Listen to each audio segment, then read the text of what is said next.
that's a good question, and it's a very important question up here. I guess the question is, how are people going to be able to afford to pay their sewer bills? How are businesses going to stay in business? And how is agriculture going to meet some compliances in already an overregulated state? You know, it's pretty interesting, because I think what we're going to hear is the basic Harrisburg response, which is going to be throw more money at the problem. In Bradford County, I was a member of our conservation group, and our agriculture up here does a great job of keeping nutrients out of the watershed. They I think our sewer systems were good. I think our river is as clean as it's probably ever been. People fish, I fish on it, they eat the fish out of it. I think one of the biggest problems is that when you look and you peel back the layers of bureaucracy and you see where the problem is. Kathleen McGinty had quite an article in today's Sun Gazette. And it was very alarming. Basically, you're just going to take these regulations and there's not going to be any help. Well, you know, Kathleen McGinty, for you, those of you who don't know, was in the Clinton administration. She worked under Al Gore. She's an extreme environmentalist. I think the first thing we need to do is get a hold of our state, make sure there's a common sense approach to some of these problems. You know, I checked into the blue crab harvest in the Chesapeake Bay, and it was down this year. It was down from overfishing. It wasn't down from nutrients. So my answer is it's going to have to take more than just throw money at the problem. Gene Yaw.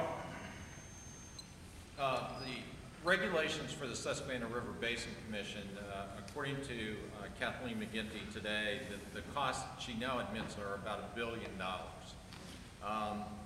Many of the regulations, though, are implemented are caused. What the problem is the new regulations also cause update for old problems, and that split is about 60-40 right now. So $600,000 or $600 million is for the new problems, about $400 million is created for the old one. I think that it's very clear that this administration is not going to back off, and I don't, from what I read in the paper, I don't think that there is a lot of hope that there's going to be help from Harrisburg financially. There are some things, however, that could be done when I say help financially. I think there are some things that could be done. For example, a bond pool could be created where people like any sewer authority could potentially have access to funds to fund it on their own. And that would be a big way, I think, that Harrisburg could help. As far as the updates, they're going to occur, and I don't think that there's any question about that EPA and the Interstate Compact that has created these are not going to back off from them. So even if there's a change in the administration, we probably are faced with, we've got to deal with them, that's all. And I think that one way is the bond pool, which I mentioned. Stop. Stephen Capelli. It really doesn't matter whether Kathleen McGinty's liberal or conservative, or what administration is currently in power in Harrisburg. The fact of the matter is this is a federal environmental protection agency mandate, and it is all but inescapable.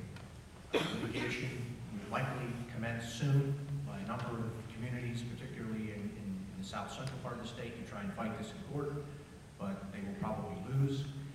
This is a mandate that affects 38 counties in the central part of our state with an estimated price tag of $1 billion. Back in the Williamsport area alone, the price tag is in excess of $140 million. That is going to necessitate the tripling of sewer rates if somebody doesn't do something about it. I've been absolutely amazed at the sheer silence of our congressional delegation. Where is Chris Carney? This is a federal mandate. The feds should pay for it. Now, what can we do in Harrisburg? Well, we've introduced legislation to take reserves from both the executive and legislative branches, $300 million this summer, to begin direct grants to communities that need it most. I can tell you, none of us can afford these costs. We're going to have to insist from help from the very source that's causing this issue, Washington, and also from Harrisburg, because as the commissioner did indicate, we have an administration that's very sympathetic to these types of issues. But when 80% of this problem is agricultural runoff, and only about 20% is point source treatment plants. Stop. Wes Skillings with